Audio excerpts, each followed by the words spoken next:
I don't know what's worse. Imagine can you getting stuck on a level for 20 hours, and then the obvious solution is just jump over harder. But enough of me talking about Destiny 2. The obvious hurdle. Is it jumpable? Is this jump? Oh yeah, this jump or that jump? That was the. Can I jump over this or is this death? Is the Vex milk ataupun the taken gunk? Oh my god, so many good questions.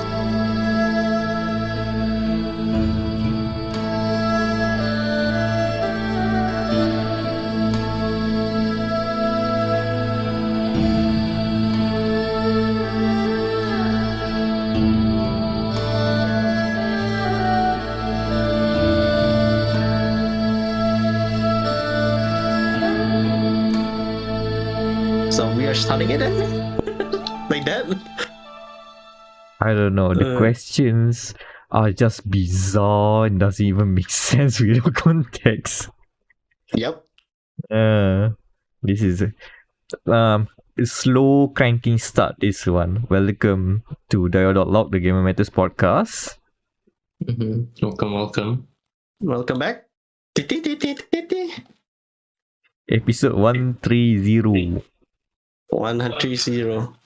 Happy Persona 3 Day for those who celebrated yesterday. Persona 3D. Nothing happened. Yeah, nothing happened on March 8th. Nope, nothing happened. The guy just dancing. So what? Yeah. The guy was dancing. Yeah, dancing all night. That's what the title is. Dancing all night. Hold on. Also, happy Mario Day. Happy Mario Day. Yeah. March 10th. Mario also dancing, I guess. Yeah, he dancing. Oh yeah, by the way, it's March now. Time flies. I guess we are close to spring. When it comes to the fall season, so time has moved on. We have entered almost entered. Yeah. Okay, now we cranking it faster. We got the puns going. All right. Yeah, video games are coming out. Maybe not as fast, but they are coming out. Plenty to play right now. And no, we're not talking about Destiny 2. Not anymore, please. Please let me out of this hole. You should call it the Inverted Spire, by the way. The Inverted Spire? Yeah. That whole strike is basically you running around a hole. It's just a fancy way of calling it. Oh, Inverted Spire. What is it? A hole. It's just a hole. The hole. My other favorite this sort of synonym names is Scarlet Nexus. The whole game is about the red strings. Red, scarlet, thread. You can also translate to Nexus because it ties everything together. Oh my god. Yeah, thread strings kan. Literally, when I keep playing, they keep saying red strings but never title drop it, and then it just stared on me. It's been staring at me all the time. The game is all about the red strings. Connection, yeah. The connections. Finally, you beat that connection. Oh, The man. strands of life. Oh yeah, that game. Japanese and titles. The layer, there's the layer. When you figure out the layers, just like that. Okay. Fun times with synonyms. Which reminds me, Scarlet Nexus was pretty okay as a game. Maybe you can play it half. As in the length of the game, you can just cut down by half by just playing one half of the playthrough. Because, switch characters and so it's not a long kind of game, which is a long way to a segue I'm doing, because let's talk about long Dynasty. Very long. Long setup. And it still makes sense. And nobody hit the parry on it, so it kept going. Wolong Fallen Dynasty is out. I've played. It's on Game Pass. And yeah, it's an interesting flavor of a Souls-like, which I guess is more character action than I expected. Now that I've seen it through it all. So here's the gist of it. I think we've talked about the demo before, yeah. So it Yep, feels we all played it, and I'm the one that feeling dissatisfied because I don't like Souls likes. the comparison was I think just the okay. I just my comparison is just Change Your Paradise. put a note on that because my first comparison point, and I guess almost everybody who played the early demo, Wolong feels like Team Ninja is doing a Sekiro, as in what stamina meter, press buttons, there's a posture like system, and we put the meter right in the center of the screen, when not really center, center bottom, so you have to focus on that meter and make sure you manage that meter. So that there were Sekiro comparisons. Also, you can play it staff free. But then now that the game's out proper, apparently there's also elements of Stranger of Paradise here and there. First of all, hey, why do you know that the Three Kingdoms have all the cool characters, larger than life characters these days, now to point of mythological levels? You know, your favorite hero like Sun Quang, I'm butchering all this. Cao Cao, Cao Cao, Sun Jiang. Who else? His sons, Sun Che, and I forgot the other one. But he has two sons. Liu Bei, Zhang Feng, and one other guy. The three brothers. Guan Yu.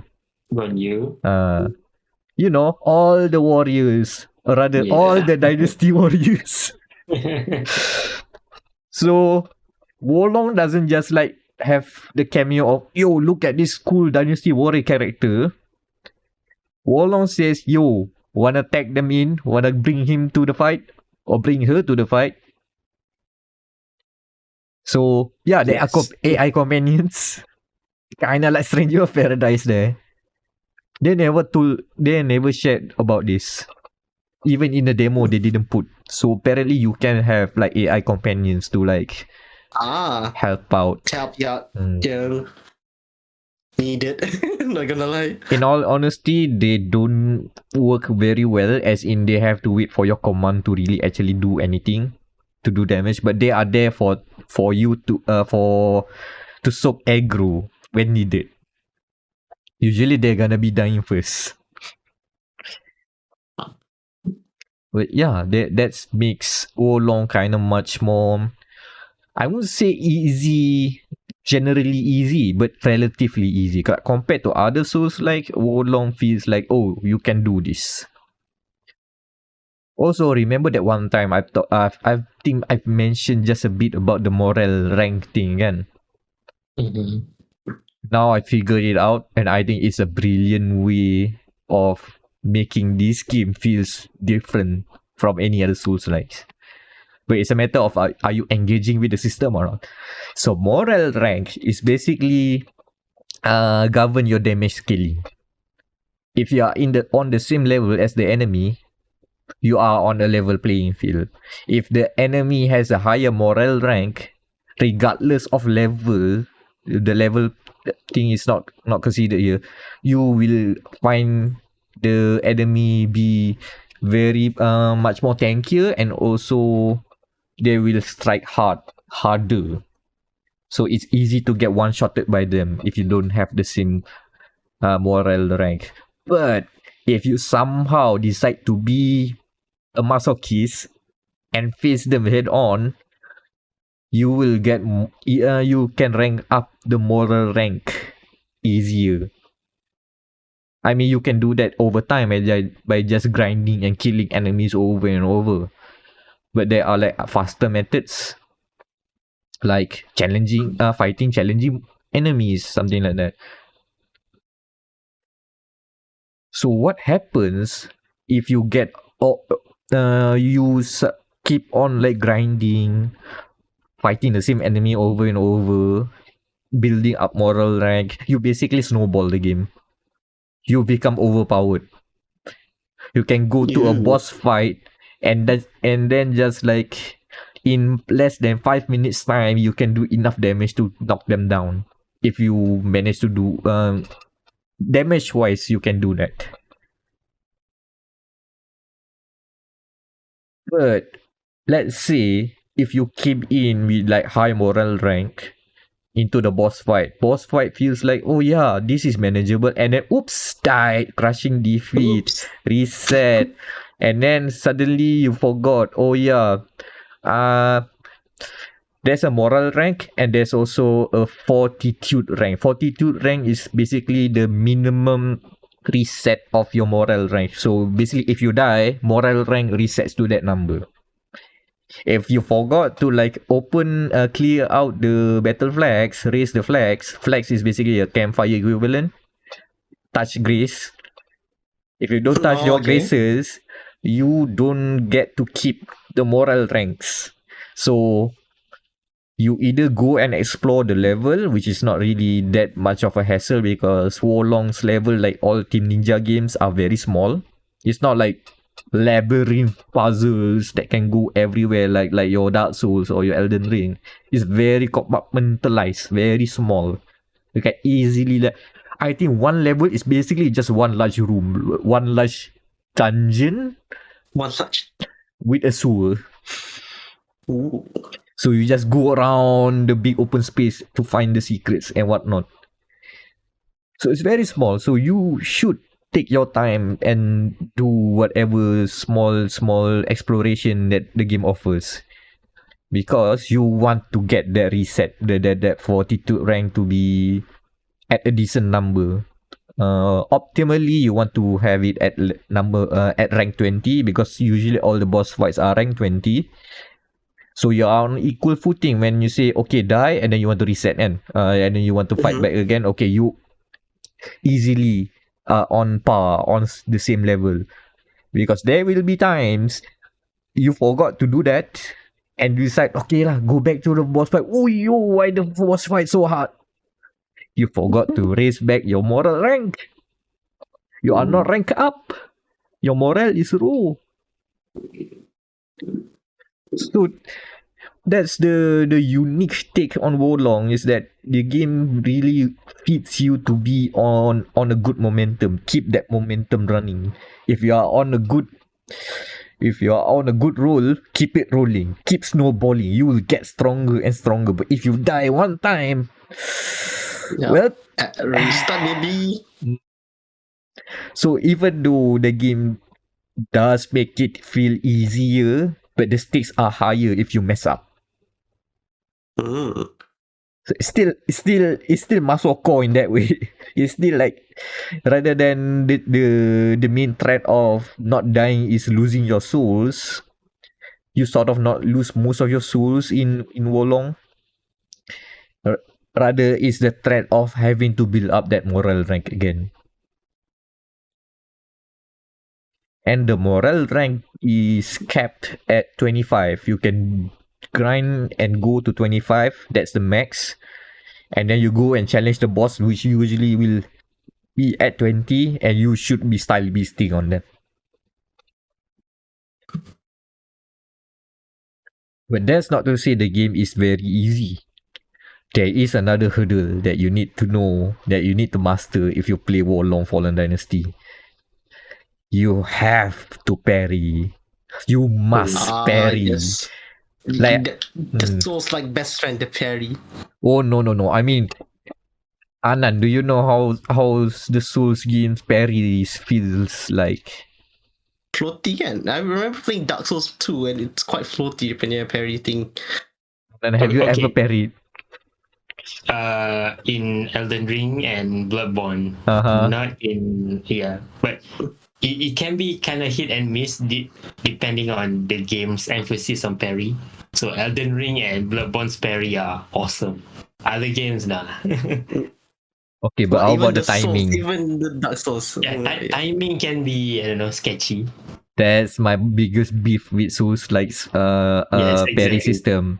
It's not a Yes. character action style parry system. Yeah. Character action style parry system is that you see it blink, you press, you got it. Immediate effect. Like compared to your Souls, like you need to like I know Elden Ring in particular because you know the shields are usually have the skill to parry, right? Yeah. It's a But long ass animation. You need to Oh learn no! the enemy parry window. It's not something that you innately see. Oh, I can parry now. No, you have to die multiple times and then learn the move set basically for the enemy. So, And not Sounds Warlong's parry.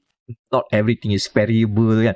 But Warlong, you can parry almost everything. Oh, that's Okay. nice. Parry melee attacks, parry aerial attacks, parry bow attacks, parry magic, parry fireballs, parry stone throwing, parry parry the platypus, everything. Parry the platypus? Like really, you can parry almost everything to the point that the biggest highlight of Warlong for me is that I'm playing ping pong with a fireball against Lubu. Non-stop. Yeah, Lubu throws a fireball kan. Whoosh, parry.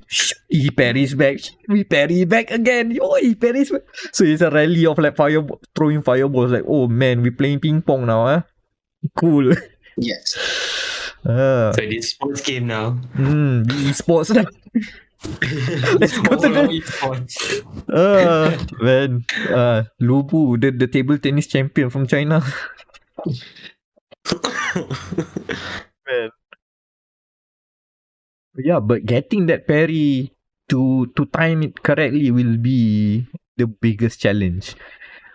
Although you can eat, like you can take the damage from they call it critical blows, so you can take some damage. So that means that you get the opportunity to like try and parry again. But there will be like hard moments in the game where the boss say, "Yo, you have to parry or die." No questions. Like you know, like I mentioned in the previous game in the demo, the boss that I get stuck on, Jiang Liang, if I recall the name correctly, pronounce it correctly. That game, the real game, the game you can play, that's the first boss. First phase, you can style beast on them, like stun lock them to the heavens, and then oops, now I unlock my true form. You're gonna die if you don't know how to parry. Oh no. Very early in the game, the game says, yo, parry or die. Parry or die. Parry or die. Like, I was like miserable because I could not pass the first level, and it was just Parry like check. 30. Yeah, it's not even a skill check, it's a parry check. 30 minutes in, you stuck with the boss fight that just says, okay, you have fun with pressing all the buttons. You have fun with pressing square, triangle, right? You think that's fun? Okay, now parry this. Die. Parry this peasant. And then Lubu arrives and he says, parry this peasant. Man, screw Lubu, man. Now I know why people hype about Lubu. Lubu is the star of any Dynasty Warrior game. Yeah, that's Warlong Fallen Dynasty. It's a interesting brand of a Souls like. I recommend to check it out. Don't mind the weird loot system. It's just as terrible as in Neo. It's messy as hell. I mean, it's Team Ninja. Team Ninja, yeah. It's the same parry system as Stage of Paradise as well, so you'll be fine.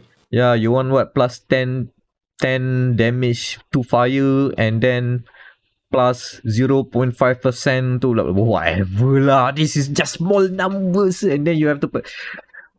just ignore that and you can the main thing you need to know is how to parry, not the gear. Okay lah, upgrade your gear lah, it helps. Get it to like +9 or whatever, but the But main takeaway is parry. Wolong. Yeah. So do you recommend this to like Souls players? Souls players, this will be how you say, Okay. same but different. Mm-hmm. Okay, so the Milo to the Coco Crunch. I would say how about this? The same thing that you make nasi goreng with, but then transfer it. Okay, replace the nasi, make it a sandwich. Same ingredients. You have your chicken, you have your sayur, but now it's in a sandwich. It's not rice, it's bread. Yeah, it's not rice, bread. Okay. It's still the same. You get the same nutrients from it, but in a different way. Different packaging. Different packaging. But it makes a ton of different experience. So like, I mean, handling, like, you have to hold the sandwich, like, Yeah. so it's different in that way. I recommend it, and even for those who never played the Souls, like, give this a go with the mindset of, if I do additional legwork, I will get an advantage. The challenge will be surmountable if I do the extra legwork. Also learn to parry. That's the main takeaway. You have to Parry or learn. die. Parry. You see the Parry. red thing, immediately the instinct of pressing the parry button have to go. And also it is instantaneous, so you can, like, if you are in a panic, you can mash carefully the deflect button. Not too quickly and then you'll dodge. You don't want that. You want to parry.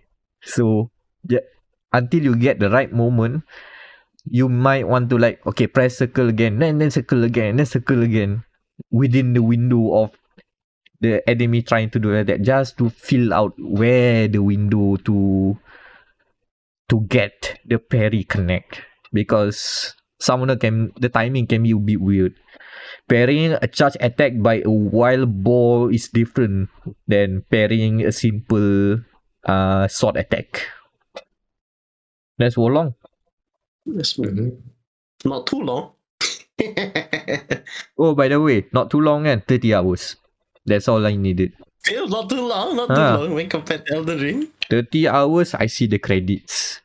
And that counts the many times I have to refight Lubu because Lubu wants to play ping pong with me. Your body shall be a great ping pong ball. Yeah, the Elden Ring, according to Time to Beat, is 56 hours. Main story. I think my save file for Elden Ring is stuck at 30 hours around there. So yeah. Bit more. Off to Lindell after this. What's next on the docket? All right. So, this is an interesting question. What is this game you say is for video editors? Oh, okay. So that's that turn, eh? Okay. Have you guys heard of Phantom Brigade? No, I have not actually. Yeah, this is an indie game. Interestingly, by the makers of Crypt of the Necrodancer. Their next game after that is Phantom Brigade, and also they've released another game just last month, 1 month before Phantom Brigade. It's called like Rise of Titans, or no, Titans of Industry. Titans of Industry is something like a city builder in a way, production game, that kind of game. Phantom Brigade is a sort of they call it a hybrid of real-time and turn-based tactics game with mechs. So very different from their previous rhythm games lah. Very different from Necrodancer. So Phantom Brigade, the whole hook to this game is that here you have your team of pilot mechs, you will be outnumbered, you will be outgunned, but you have one extra power. You can see ahead of time, 5 seconds at a time. Ooh. The power of precognition lah. What it essentially translates to, if now that I think of it, it's because some people are like struggling to sell people about, yo, this is the cool thing about Phantom Brigade. This is about they go into long-winded explanation. Here's the short explanation. Into the Breach as a video editor. Ooh, okay. Okay, you know how Into the Breach plays like, right? We've talked about this before, kan? Turn-based game with Max, interestingly enough. But the enemies will project the action first. So your job is to react during that turn, to react to what they're gonna do. You know what they're gonna do, so what are you gonna do about it? This is the same thing. The power of seeing 5 seconds ahead basically translates to, yo, you know what they're gonna do. How do you react to it? How do you counter their attack? How do you counter their moves? But instead of like the you said the playing field being grid based, it's not like that. It is fully 3D. Mm-hmm. And instead of having grids, your movement are measured in time, in seconds lah. In this case, 5 seconds at a time. And the way they show it in the UI to make you understand, so that okay, you want to move here and then you want to attack, yeah. So rather than like, since you have 5 seconds, it becomes a timeline. So if you press move and then you want to move how far. If you move this far and then the timeline goes, okay, it will take you like 2 or 3 seconds. Move the cursor around, or it will show you how many seconds the movement will be. And then you put that, if you say you want to attack, then okay, put the attack. Okay, if you put attack at this point of time, you can aim at these targets, because these targets at this particular point of time will be here or there. So now I'm putting all the stuff here, and then essentially I'm editing a video editor timeline. So you see one line there is run, on top there is attack, and then next to it is shield. So now it really looks like a Vegas video editor. I'm not even kidding. Vegas video, no. You will see it, and so then you can scrub through yes, the timeline. also, Okay. so like okay, you want to see another overview of the current how will all the turn take place if you hit execute, kan? Just scrub, and then you see all the characters will move here, and then this is when they will attack. This is when they will drop their shield. You can see everything, so you can take all the time you want. Plan your 5 seconds correctly. Mess around with the video editor, and then hit execute, and then you see it running 5 seconds, and then the next turn begins. Another 5 seconds you can edit. It's interesting. It's an interesting take on a concept that we played around before. It's a reactive strategy tactics game. The meta game, time travel. yeah, with time travel, yeah. Not time travel, with precognition basically. We Final Destination this. Yeah, it's an interesting take because I don't see people putting putting 2 and 2 together, as Into the Breach gameplay is kind of similar to Phantom Brigade, but this time Phantom Brigade goes full 3D and operates without a grid, so it just based on time units. But gameplay wise, it's the same. The meta game is a bit different. It's more closer to XCOM. As in, you have permadeath, you have to collect loot, you have a research thing that you need, a research tree that you need to go through. And the meta game also involves you going from one point to another to capture multiple regions. The whole story is about you losing your homeland is invaded, but you somehow survive, and now you are building up a resistance to fight back against them.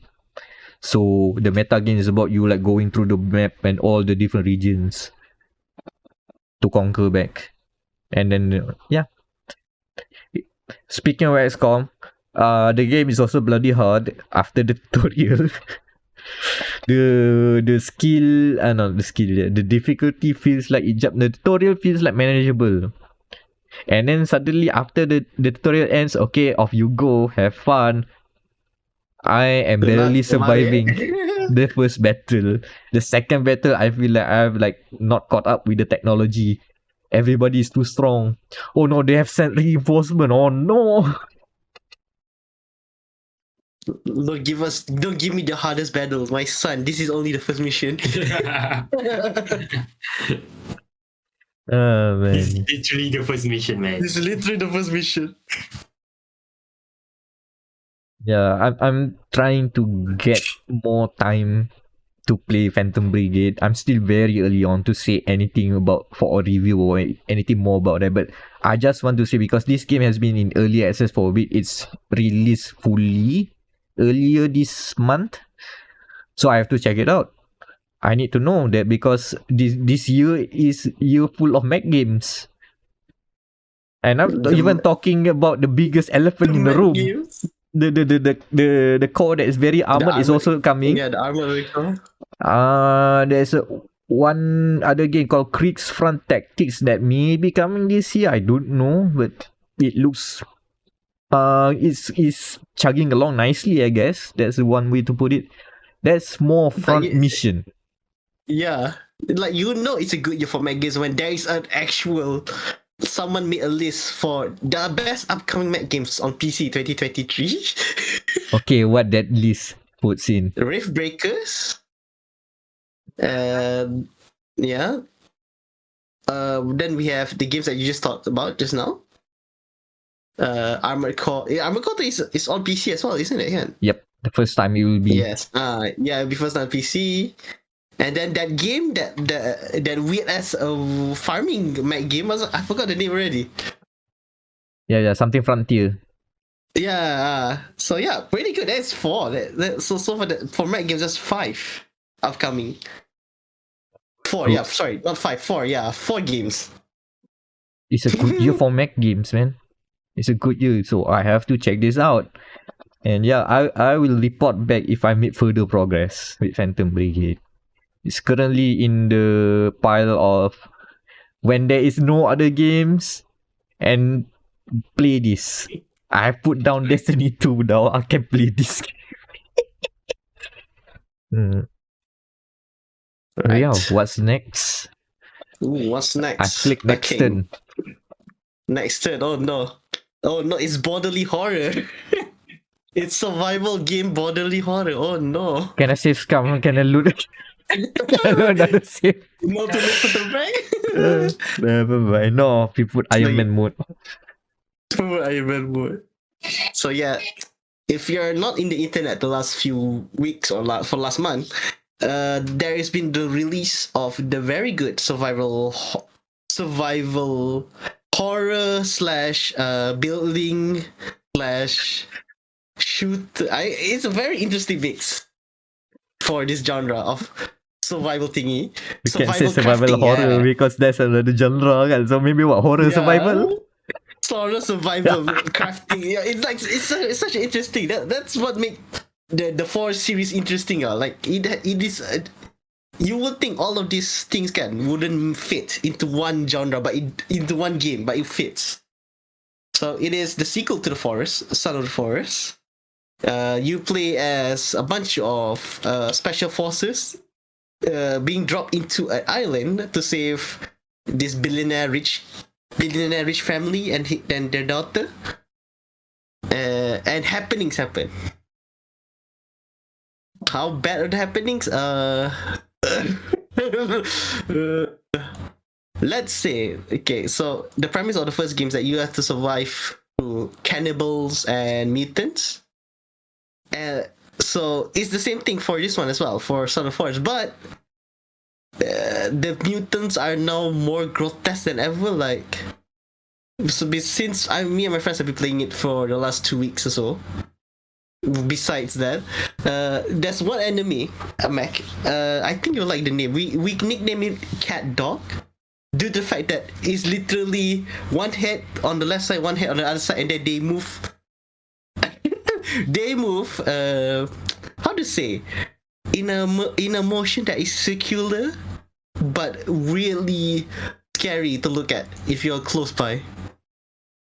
Dog. Yeah, Cat dog, dog. you know. Yeah. Cat dog. Ding dong. Ding dong. Like this game, has it all. Would you like to have shooting mechanics? Yeah, you have them. Pretty good ones. Survival, yeah, it has actually pretty good survival stuff. Would you like to uncover a mystery involving a corporation that has turned its scientific programs into something that is man-made horror? Yeah, you got that as well. And do you like to have a game that has a season weather system? So that means there is autumn, spring, summer, and winter. Yeah, this game has that too. Yes, and this game will freeze you to death if you're not careful. Okay, ultimate question. Yes. Is there fishing? Yes. That's fishing. It's a survival game. You need fishing. That is, it's like it's on the list, on the list of survival of crafting survival games, and you need fishing will be there in at least top 6. Because where else? You're not going to like when compared to the last game, the forest game. This one, the animals are quite sparse because technically this is a man-made island, so there's not a lot of fauna. So you have to fish. Otherwise, you have to resort to the other form of hunting that if I say it, I think we could get demonetized even though we don't monetize anything yet. Is that bad? Particular taste, let's put it that way. Yeah, particularly, yeah. That hamburger may not be hamburger. That steak might not be steak. Apa beyond steak, beyond hamburger. Beyond steak. Beyond steak.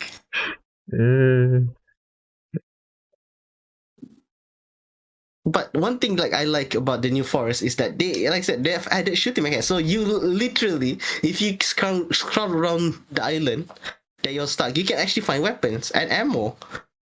So all those creepy ghoulies, very angry natives that sees you literally deforest their forests for the second time in 5 years.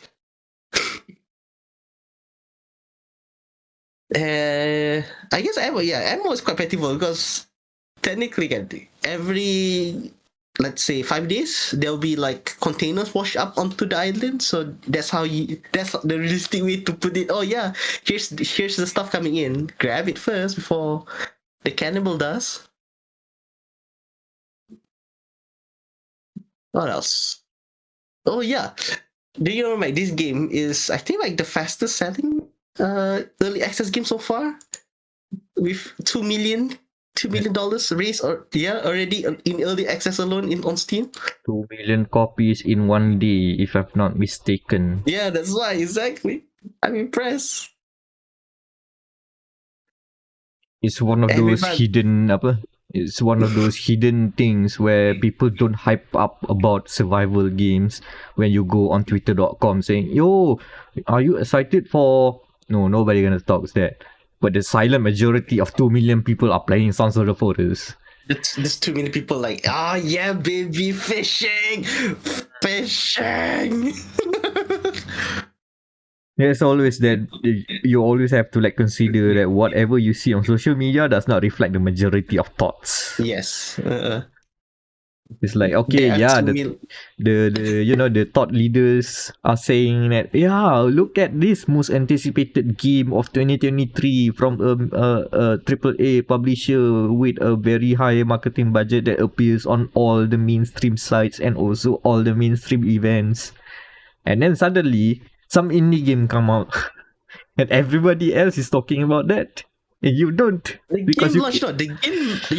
remember the game launch literally the same 23rd, the same like a day before Lightfall, Destiny Lightfall comes up. Oh, that's a gamble. That's why, and on that day, they peak at 500,000 players. Ooh. That's- Did yeah, the they Destiny 2 players peak. Yeah. Now Let me that's check Destiny. I mean, Destiny 2 plays Stockholm Syndrome. oh yeah. I agree. I can agree.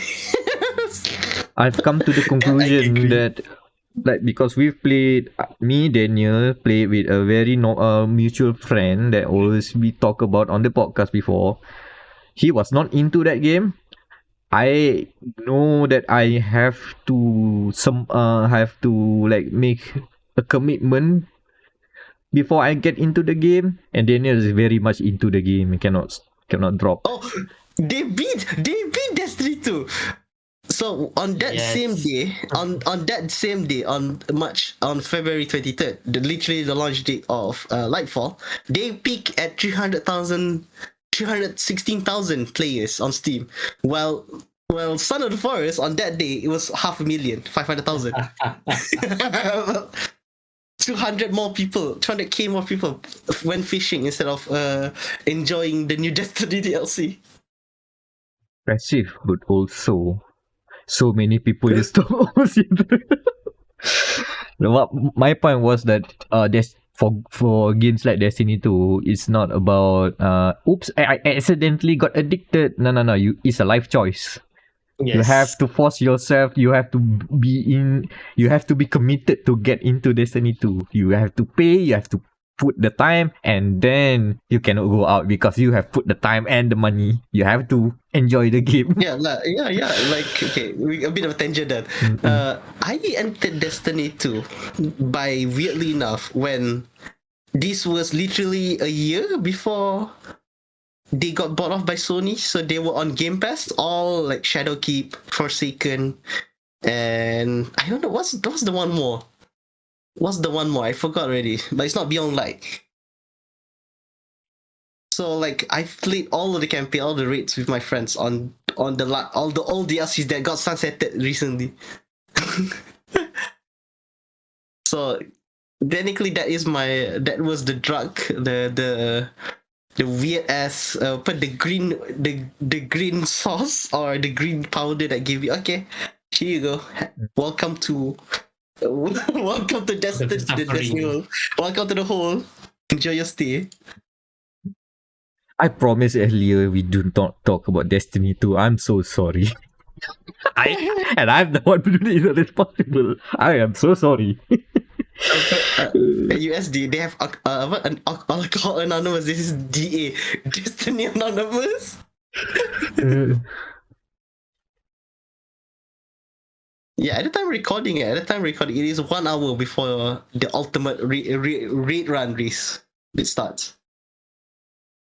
And it's a good thing I'm not 1800. If not, I would be in that race at all as well. But thank God. After yesterday's Miss Avengers, I think we should stick it up.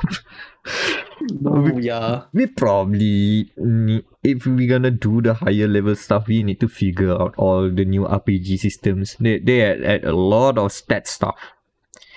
And unlike some other games, I do feel those stats have meaningful changes. But yeah, Sons of the Forest.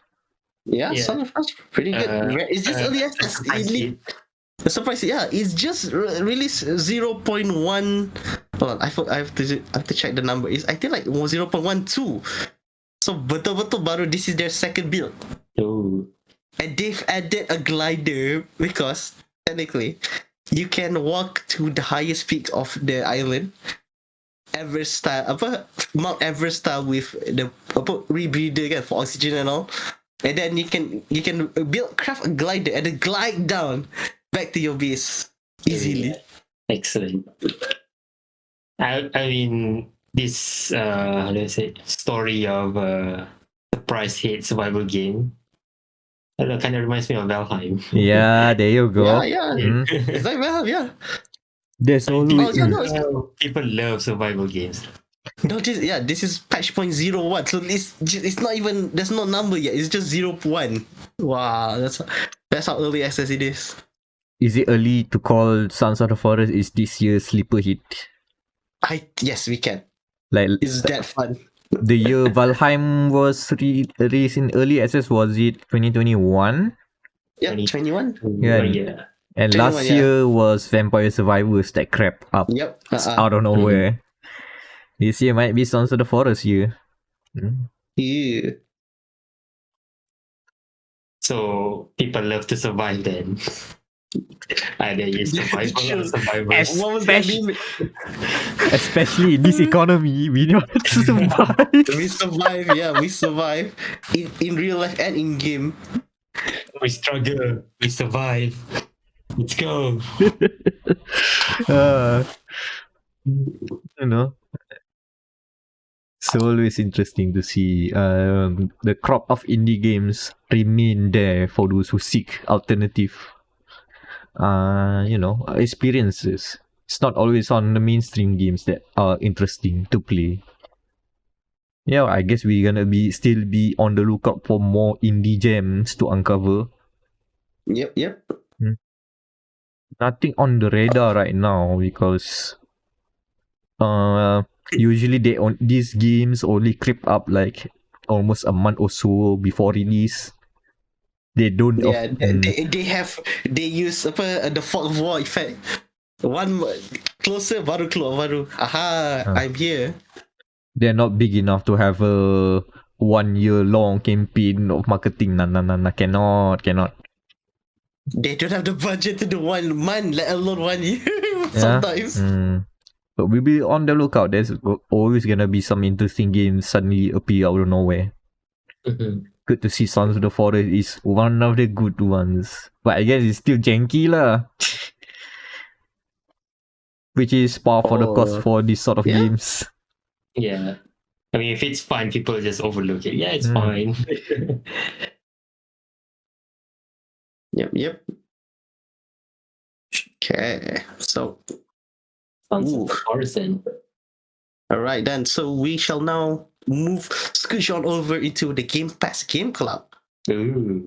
Ooh, and it's a We game go, that we go Soviet now. oh, we go Soviet now. Oh no. Ha ha Oh, ha this- ha ha. Yeah. So this month, yeah, for March, we start with an interesting I wanna say BioShock-esque game. Mhm. And that is Atomic Heart. It is a fully, I want to say, Russian game made by Russian devs from the folks at Munfish. Yes. Munfish. I think that's how I pronounce it. Moonfish. I do not know, but that Moonfish. Yeah, that's yeah. Moonfish. Who? I don't know. Yeah, I don't know how to pronounce that as well. Oh, they were in Singapore last week as well for a game development course. Sure. They were like showcasing their art asset. That's cool. That's cool. Speaking of art assets, what do you guys think of the intro sequence? Oh, that. Flex, man! What a flex! Yeah. It's a very pomp, as in, look what we can do. Yeah, like all of the moving parts, like the robots, the flying machines everywhere. Like, oh wow, Animations. y'all really pushing it, huh? You're pushing the next gen consoles, huh? Hey, Mhm. let's do that Half-Life 2 trick of like, sit in this very Yeah, linear sit in this sequence trap. and just immerse yourself in whatever. Have fun, just do that. Have fun. Look at the robots over there. Oh look, the directive is called 451. God damn it, I was about to mention the time to 0451. Okay, first of all, this game has an 0451 reference, hence I think we can say it's a Bioshock like. Immersive. It can be an immersive sim, yes. There I are wanna- hints of there. Yeah, I want to say it's a Bioshock. Like that's the perfect way to explain this game. Like, it's very Bioshock in nature. I am to 0451 is less than 10 minutes. Like, oh my god. Very early on, and you know what? I'm not gonna argue with that. You can keep that reference. You earned that just from the intro. Yeah, like just in the startup alone, you actually can do a lot of things. Like, there's one robot you can actually ask. Yeah, can I have some ice cream? Yeah, sure. Yes, sure. Have you drink on the You can get soda? ice cream. Yeah, I drink the soda as well. That's I drink the soda too. like Wow, so much. They put glass just there. Wow. It's a vending machine. You just there's a glass there already. Just use the publicly available glass and drink from there. Impressive. And then there's also all the fun bits of just watching people interacting. A group of Yeah. like 4 friends asking the robot to, hey, let's take a picture with this big, okay, let's do this posting, and then all of them mention something about law. So you're gonna Mhm. pick up about the law if you just like watch whatever that's happening Yeah. unravel in your eyes. And then there's the polymerization. What is polymerization? But then down the line, just explain to you what is it. But yeah. How many Also, thought or what do you call it, sellers, there were a lot of the Yeah. people who were like pimping All out on the those road. things. And you can interact with every one of them. I think. Mhm. But I realized something.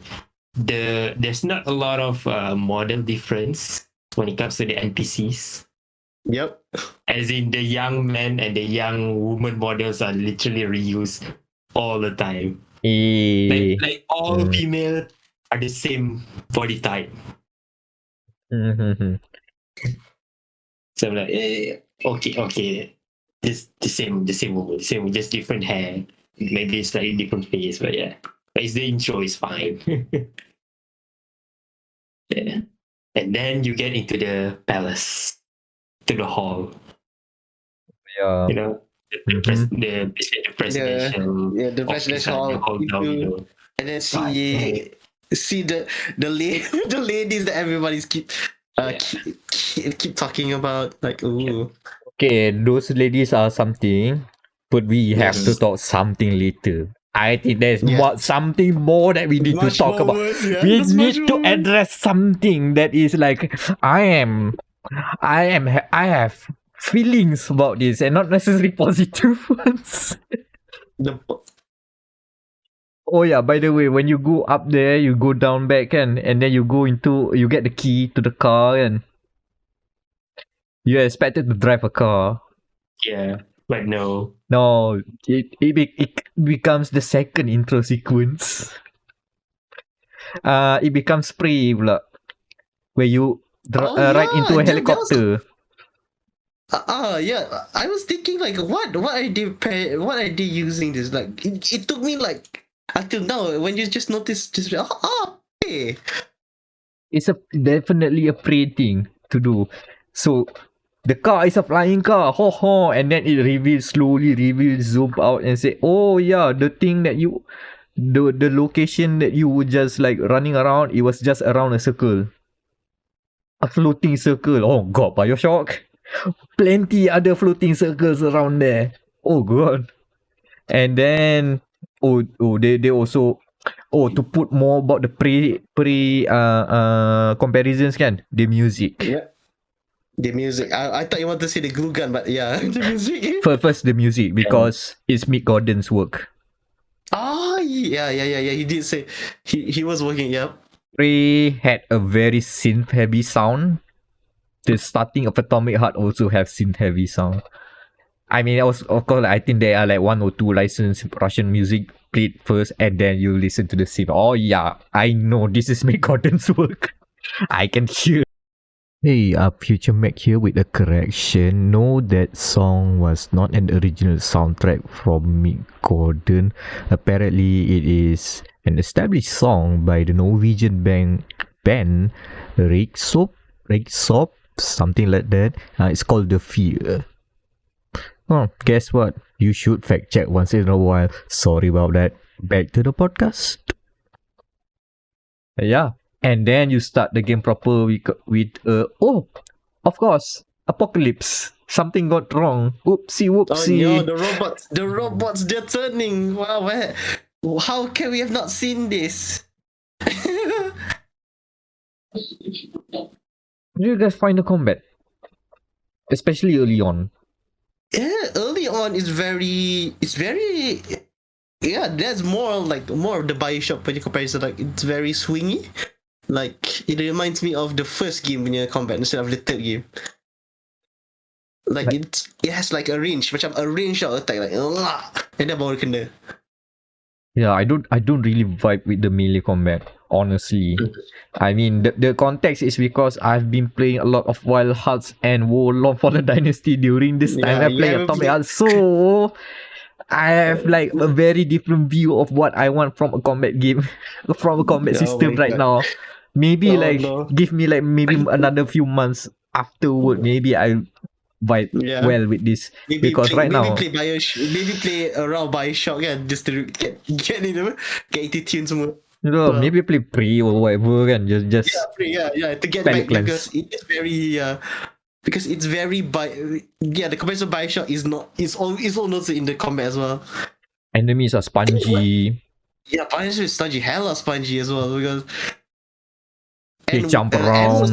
And almost very scarce juga. Maksud tu like the first game, like the first Bioshock, like I hope your pistol, you use that pistol well because you only have 3 rounds. Ha ha ha. Yeah, but the attention to detail though when it comes to the damage model. Oh yeah, yes. I guess that. Yeah, like during the first combat against the robot, right? Yep. So you got an axe. So I fought against a robot pig, right? So I'm like, okay, this pig has died. Then I hacked the pig again and again, and the skin just got different lacerations. And oh, dang! Yeah. You making pork chops out of it, or? Yes, exactly. I'm trying to make pork chops, but then I got amazed by the detail for the model destruction. So yeah. Also a flex, basically. Yeah, flex, like, look at our game engine, we can do this. Yeah, in terms of like presentation, asset quality, this game is like flying high. For I don't think this is the developer hasn't made anything before this, right? No, only a VR punya PSVR punya like experience. Not even a game. For a developer team with no prior experience that are known to us, this is a strong statement to start with when it comes to like, we can make games that look this good and sound this good. The story might be garbage. Story might be garbage, but the combat's top notch. Speaking of garbage, the dialogue is fine. Again, it's very like the only comparison I can give is actually the Metro series, because dia punya English like their English is not. You can tell the English is not their first language. Most of the actors can. Yeah. And I think like one more thing. I think like Focus Interactive also help the guys who are currently working with the Lord of the Rings Golden game. So ada juga lah some English actors here and there. Wait, I don't get it. For me, the English sounds like from like rural England. Yeah. For me, it's kind of sounds like the Metro style of English. I don't think so. No. Okay, I need to play that again. Because to me, it sounds British.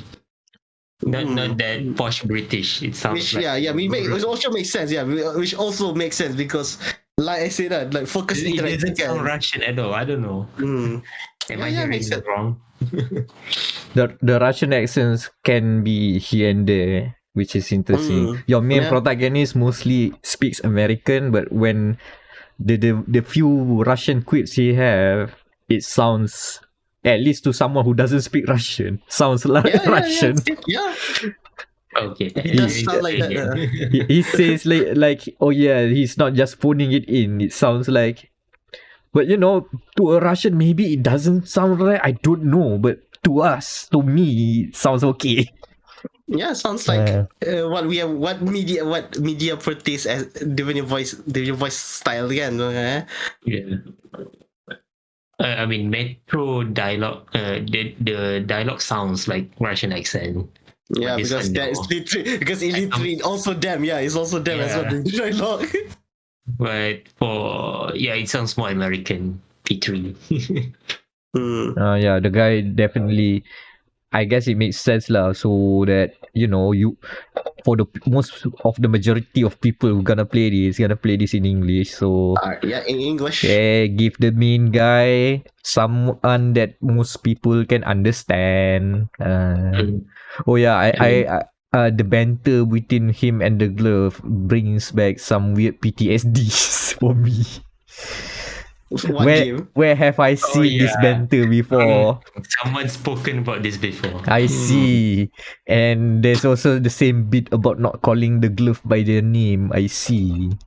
But at least they work together quickly. That should be enough. I have spoke too much. Let the other games stay in its garbage pile. Kasi ada. Again, I'm not saying that game is garbage. I think that game is just like disappointing in Let it many be. ways. Not garbage lah. The bargain bin next to the other double A games. Yeah, it's not trash fire, but it's definitely bargain bin. Yeah, the double A games kan. They hang out with the double A. You see, you're at the lunch table kan. You hang out with the double A groups over there next to the cafeteria lady. And with Callisto Protocol, it's Yeah, we Callisto Protocol as well. Yeah. The games that wanted to do so much but did so little, which is a shame. But anyways, I think we should address that one thing. We need to talk about Atomic Heart. Okay. What's with the fridge? Why is the fridge so horny? She dang. What the heck? People were like, oh no, the ballerina robot lady again to me. No, the little fridge that helps you upgrade your character is the most. She says something like insert something, and then I like a aggressive what the hell? And all while the metal tentacles comes out. Oh god damn it. And she's also like moaning something. Yo, imagine your Samsung fridge moaning like that. God damn it, no. No, imagine trying to upgrade Isaac's suit every time, and the upgrade bay does that every time. Oh. How do you feel? How do you feel? No. Man, the fridge being excited when he sees your presence is not the dystopia world that I want to live, but we are getting there. Samsung fridges. Look, Daniel, it was funny to put VTuber videos on the Samsung fridge, but it will stop being funny when the fridge is a VTuber and says hello Oni-chan. Oh, no. Hello Oni-chan. Are you making eggs and sausages today? Are you making nasi kicap telur tonight? Yeah, the telur is finished. I mean, this game is unapologetically horny, man. Oh yeah, this game is horny. Like lockpicking. It's the lockpicking section. Oh my god. It's intense. Oh yeah. Hold on, I don't get the lock. What is it with the lock picking? I know it's about the rhythm thing, but what's so horny? No. The lock is literally vagina. Oh, okay, I'm sorry, I didn't notice that. Let me. Weirdly, I have to say this, but I need to double check. Okay, now I see it. Oh man, now I cannot unsee it. Oh no. Oof. Oh no. I see it. Never mind. Okay. Yeah, what's up with the skin's horniness, man? I don't know. At least they are being honest about it. Yeah, at least it's innuendos lah, rather than explicitly that thing. It's like here's some scenes and references fantasize Rule 34. Do your own thing. We plant the seed and then we leave. Yeah. What are the odds? The Russian developers were there as well again, and this gives us a great idea. Let's come back to Russia and make it. Hey, look, ESRB doesn't say anything, so it's good. Yes, we will fine. M rating, okay, right, that's it. I They mean, saw the blood. I'm not sure if this is intentional or not, but the babushka's name, like Grandma Zina. I'm like, if this is unintentional, it's hit spot on, man. I guess bilingual bonus for us then. Oh no. I don't know if it's a bonus to speak with. Yeah. Yeah, don't know it's a good thing or a bad thing. Well, yeah. So Atomic Heart is going on the best game. Well, it is one of the challenger for best Game Pass game. Second one so far, next to Hi-Fi Rush. Ooh. A very good start. Yeah, good strong start for Game Pass, best Game Pass game already. Game Pass in general has been hitting strong but doesn't hit as much. As in quantity, quantity over quality. No, not quantity. Quality over quantity. Yeah, they're going quality this time around, which is let's see. We can put Wulong as well. Technically, it's a Game Pass game as well. Yeah. I didn't play on Game Pass, but yeah, you guys check it out, lah. See just one level. If you guys can pass the first chapter boss, okay, that's good to hear. You guys know how to parry.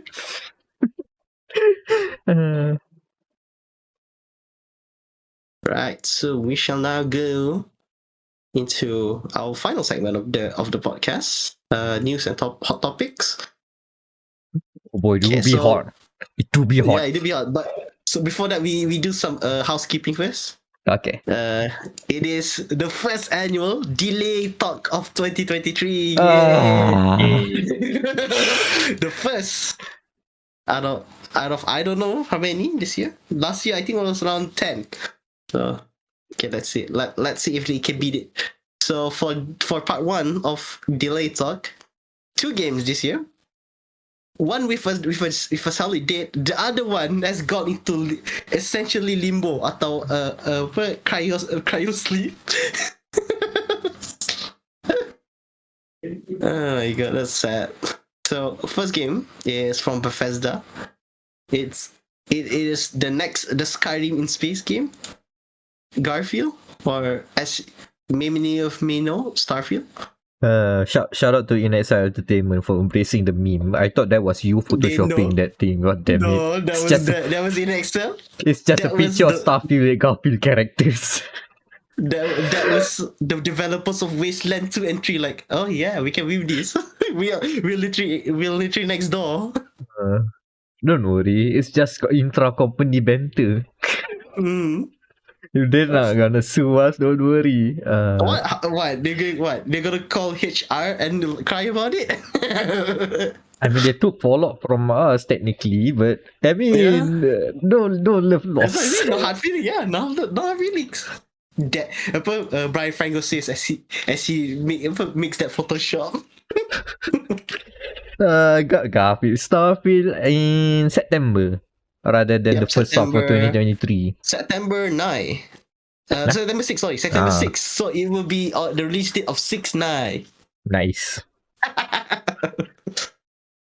I mean, if they wanted to do 11/11, it would be locked. Yeah, they could have done 11/11. But I guess they say they might do that. I have a feeling they might do that for the lols to go E3 in 3 months time when E3 rolls on. They suddenly we have to delay to November 11. Everyone will not be surprised. That's the backup date lah. The current target is September. If something there's a hurdle somewhere during the polishing stuff, and they say, yo, more time please, time extend please. Okay, extended to November 11. I mean, we saw literally P-Hikes playing the game when Toha was talking about it. Yeah, Literally, the one of the Bethesda heads are literally playing the game. and the one guy who was with Bethesda when they make Oblivion, sitting on the same couch with the same hat. Also, that guy. Shout out to that guy. I cannot remember his name on top of my head, but he's there. Yeah. Yeah, lah. But We into more, yeah, we cannot wait for the next Skyrim in space. But back into sadder news now. it is sad, but more surprising lah. Especially if the Surprising, report, because unsurprising. this is technically a report, man. It's not even confirmed Yep. yet, but from No, it's not from a a report. strong source, let's say. Yeah, from Bloomberg and Jason Schreier, he has confirmed from his sources that Suicide Squad killed the Justice League. The upcoming game by Rocksteady is now delayed to an undisclosed date. And I should mention at the last podcast 2 weeks ago, they've mentioned the release date would be sometime this May. It seems solid at that time. Yeah, like everybody's already like, no, okay lah, like, okay, the game's gonna be bad, but at least it's going to be released. Not anymore. You know what? I'd rather have that game released as soon as possible and we can move again, on rather than have to, oh no, it's delayed, it's gonna come out later. Might as well do Gotham Knights, kan? Just release it, kan? Let it go. Dah. Okay, we're done. Look, I don't know what needs saving with Suicide Squad. If they are like looking at the feedback and they say, oh, everybody is not fond about superhero game with loot mechanics. Not anymore. Yeah, no I anymore. don't think removing the loot will save the game. No, it does not. Right now, it's just like too late, late. yeah. We've already seen the game as a loot game, and now we don't have the loot. It will be weird unless they added some other mechanic. Because at this late of a stage of a development, it's not rather than okay, we don't have loot, so just what can we fixing, replace yeah. a mechanic? Kan? No, Yeah, this will be like they're gonna remove a chunk of the game. This now at this point it's now it's usually at the end of this month it's really the bug fix. It's just anything major bugs. But if you want to remake everything at the end of the game, like no, the game's dead, man. Nah. Game's dead, man. Too late. That's gonna be the production people are going to be in frenzy mode looking at our schedule, it's messed up. We're gonna mess it up again because everything is restarting. Like, game development is slow, and the way it works is not like okay, just add one more mechanic that's gonna add like 3 months. No, it's gonna it has to go to a whole process of from the top again down to the bottom. It's gonna be the whole waterfall.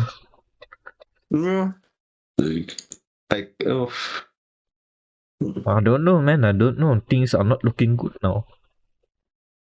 It's a shame that Sony has been spending marketing budget for this. Oh no! Yeah, this is like Microsoft. Okay, alright, have fun. Right, so now we go into the interesting topics for the last 2 weeks. Olympic esports, everyone. Oh man. I mean, it's not it's not the esports you're thinking about.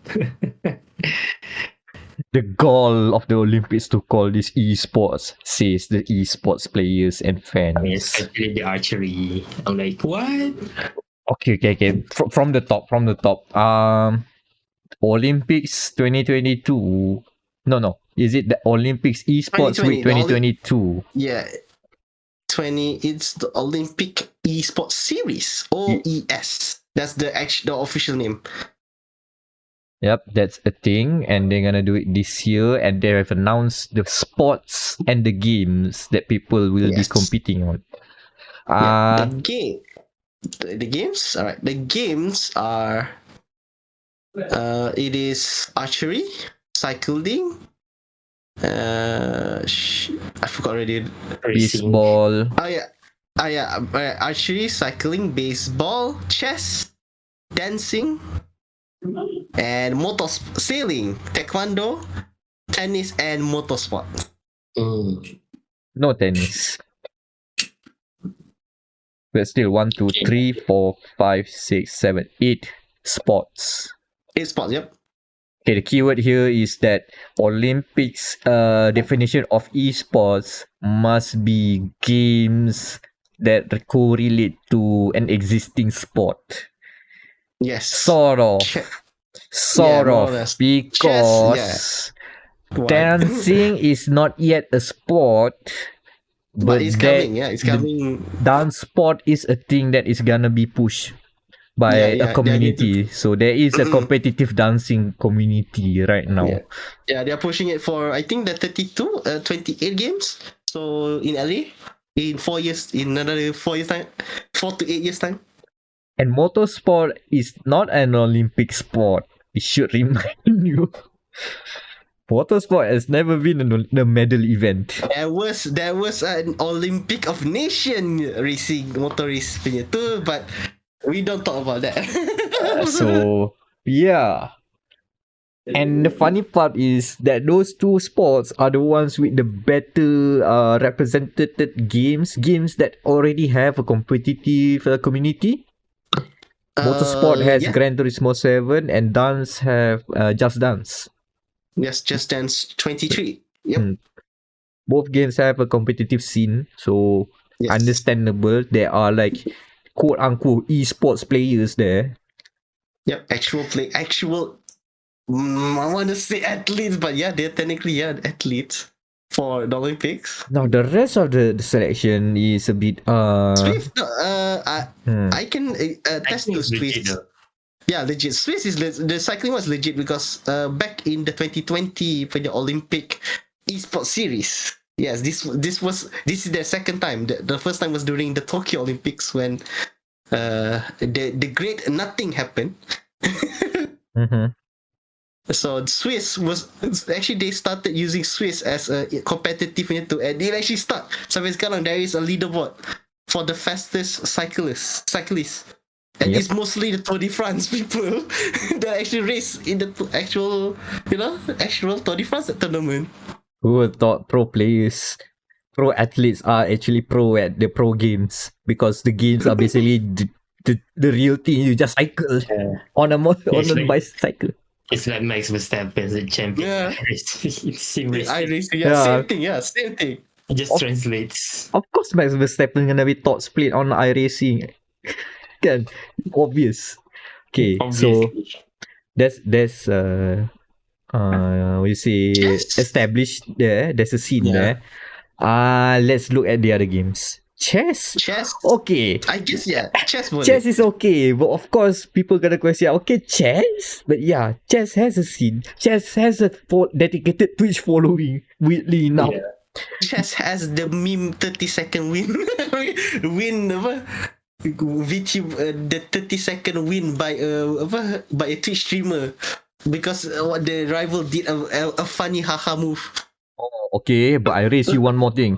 The chess grandmasters invented the bong opener. Bonk out. Oh my god. Cloud bong opener. Oh, I'm not even my kidding. God. It's a thing. I hope because I am thinking of going there because it's going to be held in Singapore. I want to watch that in live. I want to see how the chess audience react when they do that live. Like, it'd be like, Grandmaster. "Ooh." Just like a PM. If you do it, it's like you're DMing your opponent. Yeah. You can. I'm going to open my Twitch and I'm going to sit there live because it's going to be a live audience. I want to see the reaction between the Twitch chat and the live audience. The fact that that happens. the fact that chess now has BM is already an evolution toward chess is now modern. Yes. You are not Yeah, just like the hot. Not just the hoity-toity people who are playing this sort of game. No. Not The the memesters. Queen's Gambit. Yeah, no, we have the memesters now. The youngins are here. My God, that imagine that is the Olympic esports series again. There will be like actual kids watching that. Oh, they will be shocked. People will be shocked. Like, what? So many kids watching chess? You'd be surprised. That's why. Chess is now back in vogue. Yeah, baby. It's so classic. It's modern now. It's like apa Melee. Yeah, it's like Smash Bros. Melee. It's so old. It's not in form again. Yeah, people figure out that chess is a balance game. Yeah. There's technical depth in there. Yeah, it's like teaser graphics. It's the new thing now. Okay, the lower we go, the weirder the selection goes. Sailing sort of have a community when I look at what the game is. It's called Virtual Regatta. I mean, we have the developer from Kuno Simulaziani. Oh yeah, I want to say that. I was about to say that. Yeah, there's the guys who making Assetto Corsa Competizione, one of the best simulators for GT3 cars, is making a sailing simulator. Man made it too late. Should release it last year. The guy literally named Kunos of Kuno Simulazioni left and just to make this sort of game. It's a regatta, the sport. It's called sailing lah. Yeah, sailing. But that's not that game that's being used. This is something else. It's called Virtual Regatta. I think it's a web-based game. It's also available on mobile. So there are apparently plenty of players that do the official tournament virtual thing, which is impressive. Wow. They say like reaching the thousands or even more, I guess. So okay. I'm interested in that. Looking at that. This is not our ballpark, but I understand there is a community. But now it's weirder. Taekwondo. Okay, so they have these how do I say, special sensors that you strap to your limbs. Legs, yeah, your limbs, like legs and arms and like your body lah. And then you fight. Are you saying it's essentially what the Switch is fit Switch? 1, 2, 3, no, Ring Fit. No, Ring Fit. Are you saying it's essentially competitive Ring Fit? Ooh, that's interesting. In a sense, yeah, with more sensors. Ooh, okay, that also I'm not interested to see as well. Yeah. Ooh. I mean, taekwondo and like silat too is basically hits, right? Point-based hits. So if you don't feel it physically, but if you hit your opponent the right way, you get points. Yeah, basically they check if the hitbox hits or not. Yeah. Similar to fighting game style lah. Interestingly enough, the interface of that quote-unquote game is presented as a 2D fighting game, but you control the character with the motion sensors. And also, I do not know how many people have this sort of setup for virtual taekwondo outside of taekwondo athletes. Yeah, that'll be interesting. I want to see again some abeng, some very lean abeng from Singapore joining in and then beating everyone professional competitive taekwondo competitor. I want to see that. So you're saying the FGC equivalent of some rando?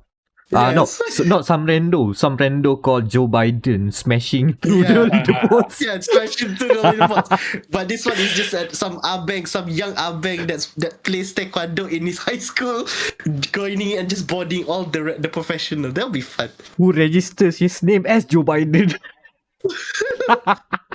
Joe Biden's winning. Oh my god. Shout out to the FGC. Unfortunately, they are not represented, but there is taekwondo. Yeah. Baseball. Oh, baseball. This one's the most interesting. They're really playing on Konami's WBSEE baseball game. And yeah, cool. Pro Power Pros. Power Pro, yeah. This game is right now. You can buy it right now. It's 99 cents on the Nintendo store. And you can Uh, register, you make your team, you make your Pomu Renpath the most OP character, and then you might play on the finals. the VTubers actually participate in the Olympics. I wouldn't mind. That'll be fun. That'll be funny as hell. Don't know. Oh, they're gonna have to represent Japan lah. Yeah, they have to represent Japan lah. Oh my god, I want that. Can. Would be fascinating, but that's also a weird pick. MLB the show is not simulating enough, or Sony is holder, and why didn't? I don't know why Why they go to didn't they? Konami. Maybe I don't know I'm if it's fair to say. nobody's thinking for. Yeah, they have eFootball. I expected eFootball would be there, but no. It's eBaseball. Is Power Pro kinda arcadey, or is it Yeah. legit? Oh, arcade. That's even weirder. That's even weirder to represent the Hence why sport. the VTubers plays it.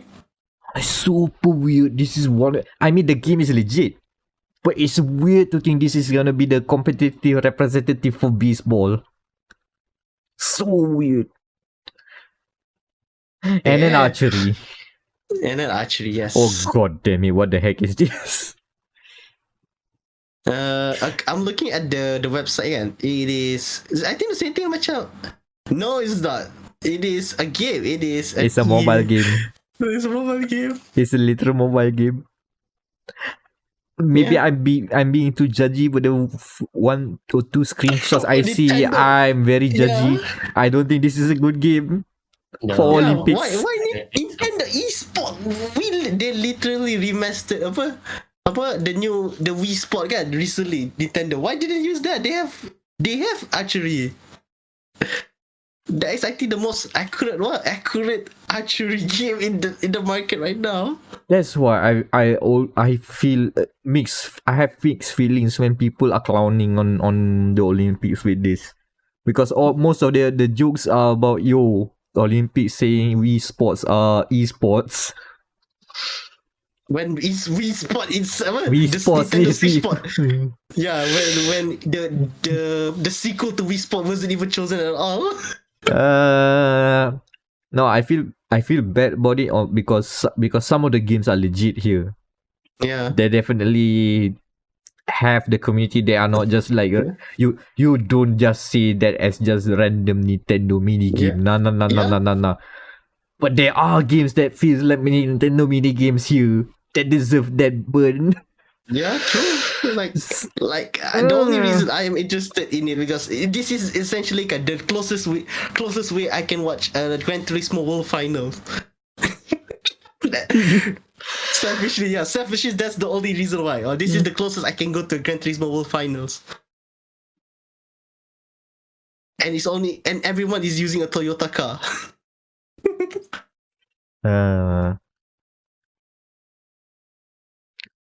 Fascinating Maybe chess, choice. maybe chess as well. Interested juga, and taekwondo, but mostly it is Gran Turismo, the Gran Turismo final Olympic race. Yeah. Itulah. I feel for people who thinks that esports should deserve worldwide recognition, but you know what? Your League of Legends and Dotas and Valorants already have worldwide recognition. You don't even need the Olympics. You are already bigger than the Olympics for some people. So, yeah, I guess clown on these guys. Clown on the Olympics. Clown on the esport players that doesn't even make it to the qualifier of the final team. I mean, at least direct it to the Olympics lah, not to the actual hardworking people who are in the competitive scene represented in the Olympics. The guys and girls that are working hard to go to represent their nation. Can be it big or small, dancing or racing or fighting.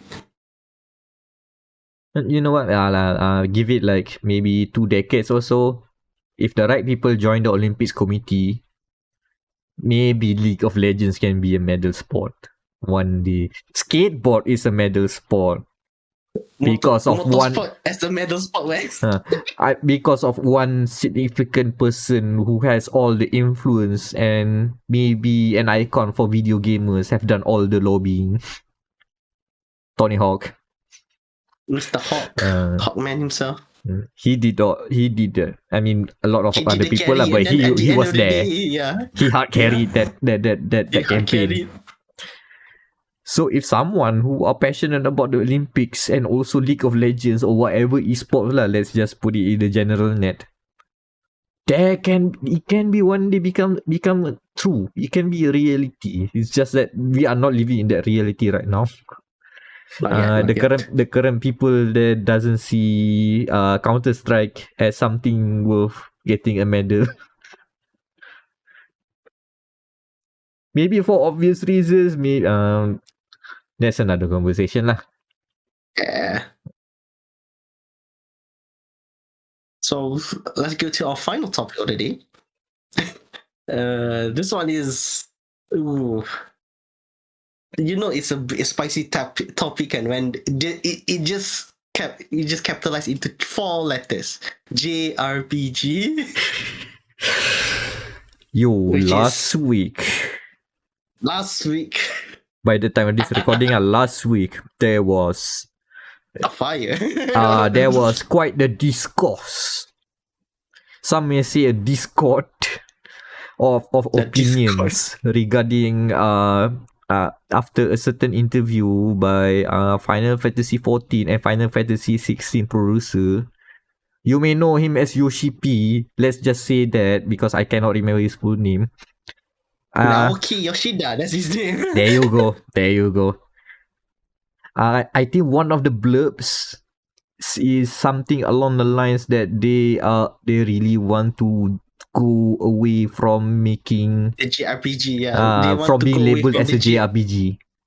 Yeah, because according to him, this is from an article in Eurogamer. It wasn't a compliment to a lot of developers in Japan, more like a scoff. Yeah, this is actually scoffing, like, oh yeah, this is JRPGs. Which man, that opens up a lot of like, okay, here we go. So one thing I want to lead with this conversation, video game genre, our convention of naming video game genres are horrible. We are not good at naming genre names. One train of thought I have had before is that thinking, is it weird that of all the genre names, there's one genre name in a video game that specifically targets a geography, JRPG, Japanese role-playing games. I hope people don't take it for at least people don't see it as something like derogatory. It's just like, oh yeah, this is a typical typical way of games that are made mostly from this side of the world, rather than, oh yeah, these people think like that. Which is a very different that's a very different thing. And apparently some people do feel that way in Japan, like, oh, it's a JRPG, oh man, they don't take that as a compliment. No, they're not. Which is weird, because now the current JRPG fans are like going against their opinion, because they want their JRPGs. They want that specific kind of experience. They want that name. They don't want your normal role-playing games. They want JRPGs with all the hooks and features that are related to that genre. And then it opens even more cans of worms. People don't like XP anymore after this, No. It's like very rose-tinted glasses punya stuff, like, no. If G4 didn't die later last year, It should have died, yeah. They would die again. They would die properly again. If they somehow resurrected again, they will die the third time.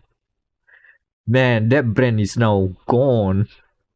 Especially after the remarks of those person who don't own up to those previous remarks that kind of sounds a bit problematic these days. Oh, you cannot say that. Oh yeah. Like, no. Please be respectful to people around the world. Please. Okay, back on topic. The topic is like what I want to talk about is what makes a JRPG a JRPG. And could it be named any other way? I don't know. That's the problem. Also, JRPGs are now not just because back in the 80s and the 90s and the 2000s, kan, yes, it is JRPGs are Japan punya games like wacky. Tapi nowadays in the 10s and now the early 20s kan, there's more different. Even there's technically there are Western JRPGs juga macam the likes of Undertale, Deltarune, Chain Hero, Chain Echoes that recently released. It's actually Western made. That one little tactical game, Venaris Tactics. Yeah, very it's also Western, made in Brazil. Western JRPG. Yeah, made in Brazil. But So- inspired by JRPGs. So That's it's why, technically a yeah, so- JRPG. So yeah, there's a specificity in JRPGs now that doesn't really mean that those games are made in Japan. Rather that, Yeah. but what are those specificities that makes it a genre? Like for me, when I always divide Western RPGs and JRPGs as like this. JRPGs will always have a predefined story with with predefined party members with predefined rules, and a very linear progression. So that's how I see JRPGs compared to your Western RPGs where it's more open-ended. You can even create your own character. You can role play. You can have characters with different attributes. Make it your own. And the story can be approached in very different ways. Well, Western RPGs more like CRPGs. Yeah, more macam Dragon Age, like Your Baldur's Gate. Baldur's Gate. Tutorial done. Okay, have fun. Yeah, your Go left, KOTOR. go right, go middle. I don't care. Good luck. The world is your oyster. Because I don't think there is a Western RPG per se. That's CRPG, ARPG, which is your Diablo likes. Diablo, yes. Mm. Diablo, Torchlight. Yep, and then your JRPG. So- Maybe the J so, could like- be replaced something else. I do not know. ARPG? Maybe anime role-playing game? No, then you confuse No, with no, no. ARPG. The action yeah, RPG. action RPG, yeah. Oh. So that's a problem. Okay, hold on. Put another note on that. This is why I say our naming conventions of genres are horrible. ARPG is specifically for Diablo likes, and but then you have Yes. action RPGs, which could be anything between Kingdom Hearts to Dark Souls 3. yeah. Also, ARPGs are asymmetrical RPG because Oh wait, that's the why. A is asymmetric. Yeah, asymmetric. Okay, that- was- Yeah, I do not know. that's why. That's why the naming convention is terrible. In hindsight, kan. After what? How many generations? We are in the 9 generation. Sorry, 9 generation console. And gaming god dang, this is hard. Okay, 9th generation. Okay, this is another question because I really do not keep track of generations. What's the first generation of consoles? It should be, if I'm Where not mistaken. What's the Pong start? machine. First gen will be, well, according to Wikipedia, it is the Atari 2600. Mhm. Before the crash. So that's Gen 1. So where's the That's Gen NES? 1, yes. Let me see. Gen 2? Check. Okay, no. Gen 1. Okay, first gen is the Magnavox Odyssey and the Atari Home. I feel like, and then about the 2600. Yeah, then the 2600. The Okay. 2600 and the Vectrex, ColecoVision, and then the crash. Nintendo comes in as the third generation, the golden generation. Yes. The Famicom. Yeah, NES. the Famicom. And then SNES should be Gen 4. Yes, SNES. Gen 4, 5 then, should be PS1 then. yes, the PlayStation, Saturn, Dreamcast, and 64. Yeah. We also like to say next gen, new gen, last No, gen, but we think do what not we know can what use- generation. Yeah, we are in the We ninth never know generation. what generation. Like I don't think sites, video game sites keep track of those kind of generations. They just know what's the Oh, next yeah, gen and the yeah, last gen and the new gen, which is technically next gen. So Yeah, yeah. There's also another journalist also like getting angry about gens as well. but to be fair, it is like that. If you read the video game sites, never talk about the numbering of the gens. because the 8 gen is still kicking. There is also there's also a period of time, if you read gaming magazines, they call it the 64-bit generation, and then the 128-bit 64-bit. generation. 128-bit referring to PS2. So that's weird because 64-bit is technically just the Nintendo 64, and then the 32-bit refers to just the PS1 and Sega said. It becomes weird that when I think that the PS3 and 360 arrives, they stop doing that bit thing because it doesn't make sense anymore. Yeah, because now the PlayStation 5 and the Xbox Series X is the 320-bit. It just doesn't make sense. The naming convention. The 320-bit. The 320. Aduh. I mean, even the naming convention of consoles are horrible. How are we gonna go after Xbox Series X and S? We've talked about this before, kan? What's gonna be the next Xbox console? Xbox Series 2S X? Oh, see, it's already the problem time to say.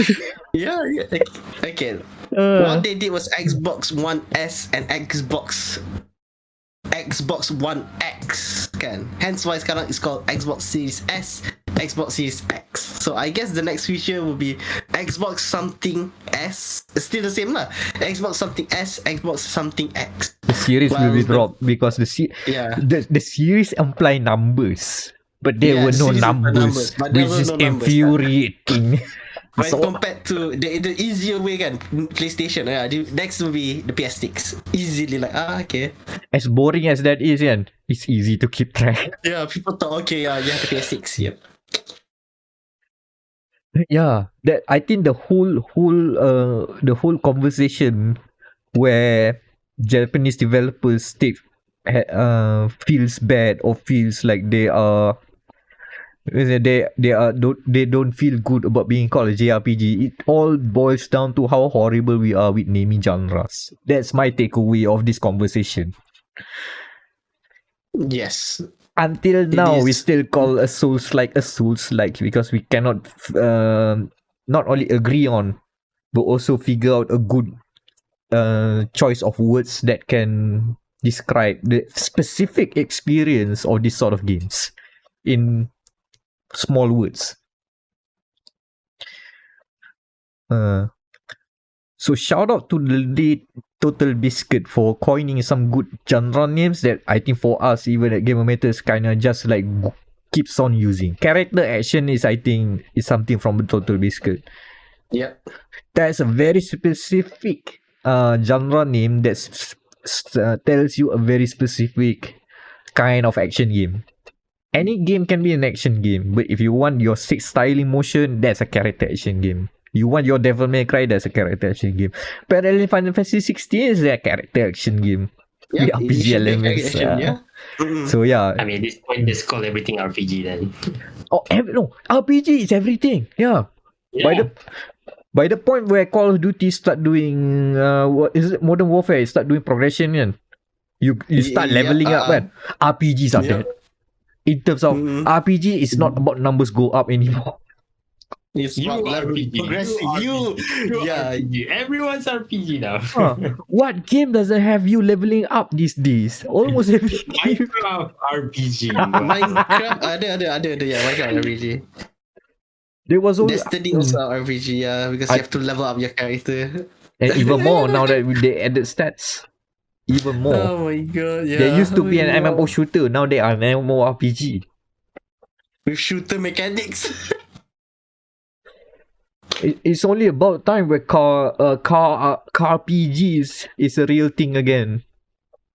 We just have to wait someone making a car game with more progression. Either Reflection atau atau Nikon, please. Either KT atau Reflection, please bring back the RPG. Yeah. No, Chaos. almost any open world game should have an RPG element somewhere, even if you don't expect it to, because everyone wants some progression. Everyone wants to level up.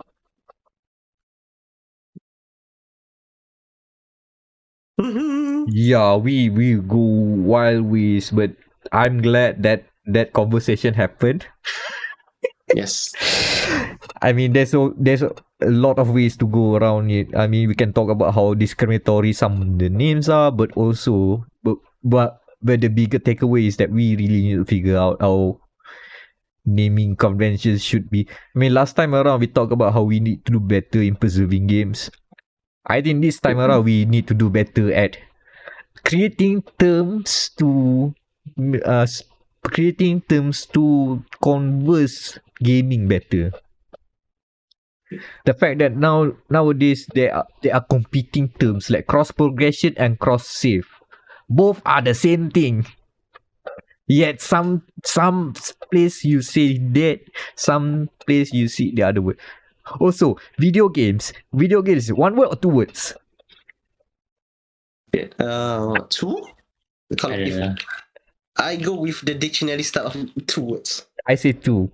But if you read I Yeah, PC, video games. Anan, what you say? Two. Two. 2 yeah. If you read For me. if you read PC Gamer these days, they go with one. Just an observation lah. I'm not calling them out. It's just an observation. So, the point is that Oh my we god. don't. Yeah. You know, just an update for that one. According to the Chicago University. Yes, this is an actual university. It's actually one word. Video game. Yeah, we could have even longer conversation of discussing if video games is one word or two words. Oh my god. Is it should video games be a one thing that is separate from other kinds of games, or is it video games is just one kind of game compared to tabletop gaming and board games and Tapi Merriam-Webster says it's 2 words. Oh I mean, no. okay. Board games can be in one word, right? We've seen board Yes. game one word. So yeah, I mean, one word is either is correct. yeah, but that's a bit pedantic crumble. lah. Crumbling. But it's to illustrate the point that we have so many different jargons and some of them are not as good as it's supposed to be, or it's not as descriptive as it's supposed to be, and we need to figure out if we can do better. I'm still thinking about what's a good alternative to Souls-like. I have yet to figure out. There's gotta be something. Like, to the someone who coined first-person shooters that have stopped us from calling all other games like that Doom clones. Shout out to them, whoever they are. I don't know. That's a very specific term. That's one of the strongest genre names that is unambiguous. You know what to expect when you call it a first-person shooter. Oh my god. It's a good thing I'm not an English teacher because goddamn, this is a rabbit hole and a half. But we write about video games. We have to figure this. Yeah, we have to question as well. Yeah, because RPG is like a very wide umbrella at this point. We need something more specific. Kan. But yeah, Okay, what does the classical RPG has in common? I mean, we can take like 5 minutes discussing about this. What is okay. What is Kalau classical, asymmetrical, for me lah, for a classic game, asymmetrical, class based, special. So that means stank, agility, intelligence all, and open ended. So you literally can just go anywhere. That's for me. That's a classic RPG. Okay, you want to know my explanation of classic RPGs? A D&D okay. like. Yes, I was about to say that. D&D like, yeah. Real-time D&D. Yeah, real-time D&D with everything, all calculations done by computer. I was about to say that. Yeah, we go back again. It's the D&D like. Everything is a like.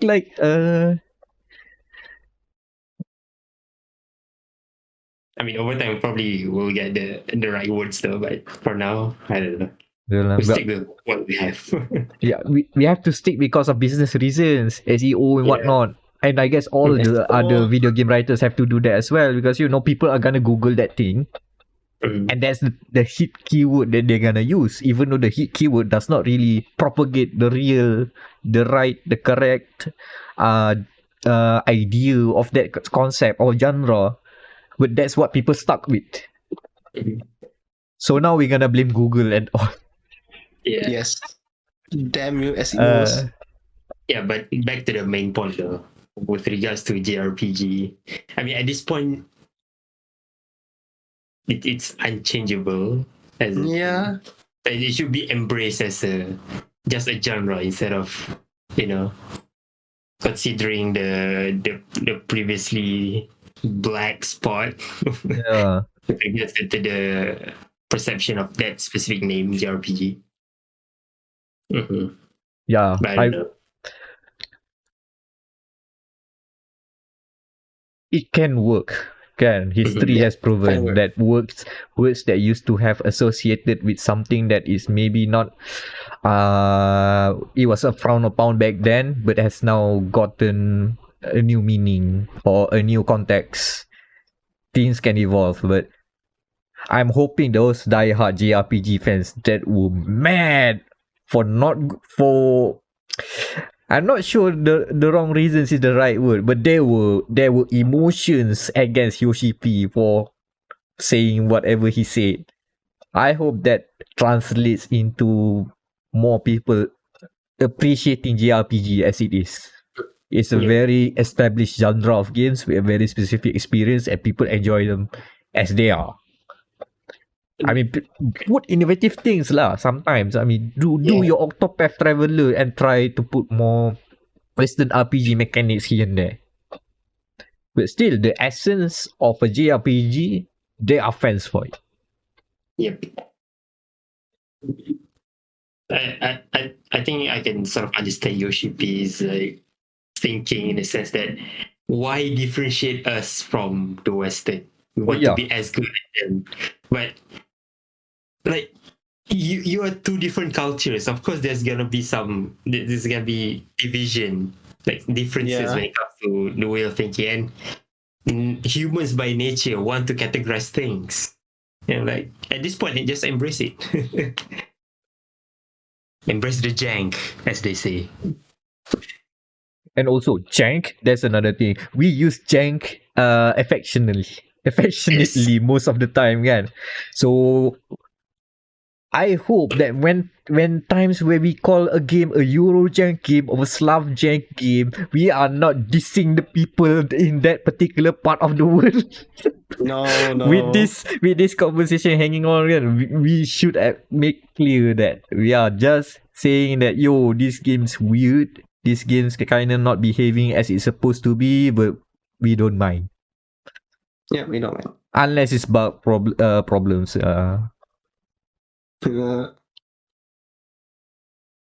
I mean, jank is the opposite of polish at this rate. It's a polished game. It's a jank game.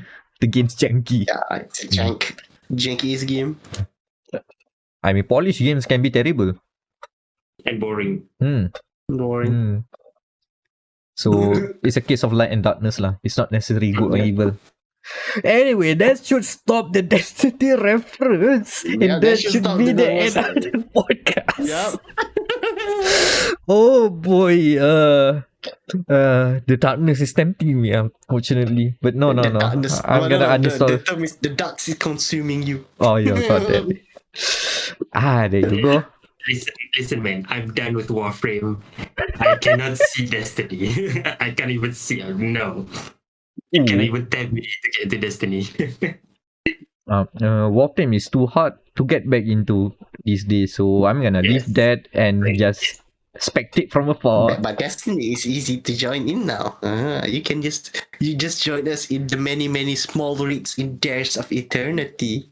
Honestly, I'd rather go back to Warframe than Destiny 2. Also, I've hit the soft cap, so I have no more intention to play. Yeah. No more grinds for me. What's on the thumbnail?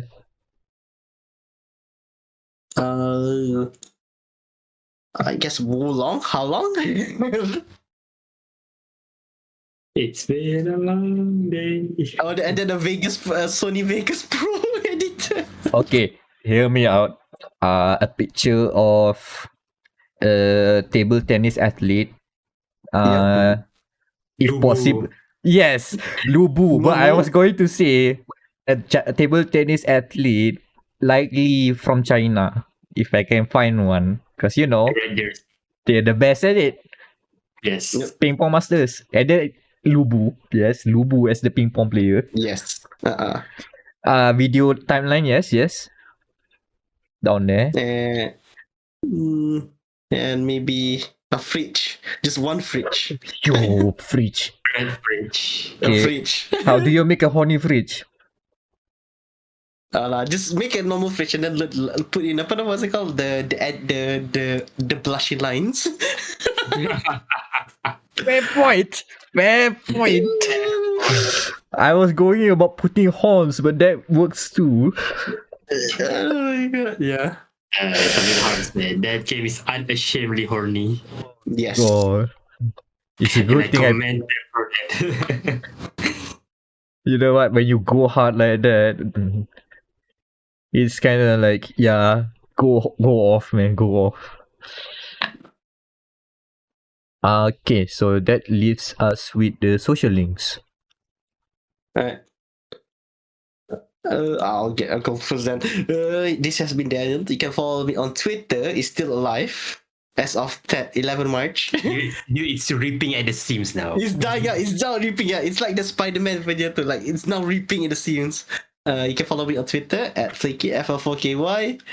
Nothing in the pipeline yet, but do you know the origin of the first person moniker is actually from a Wire magazine back in 1990? Now you know. Thank you for doing the legwork and searching the source. I appreciate that. Wait, that's Yeah. Wire or Wired, the magazine we know magazine, today? Yes, Wired magazine, yes. Oh, they're still They around. were, they're still around. Back, Yes.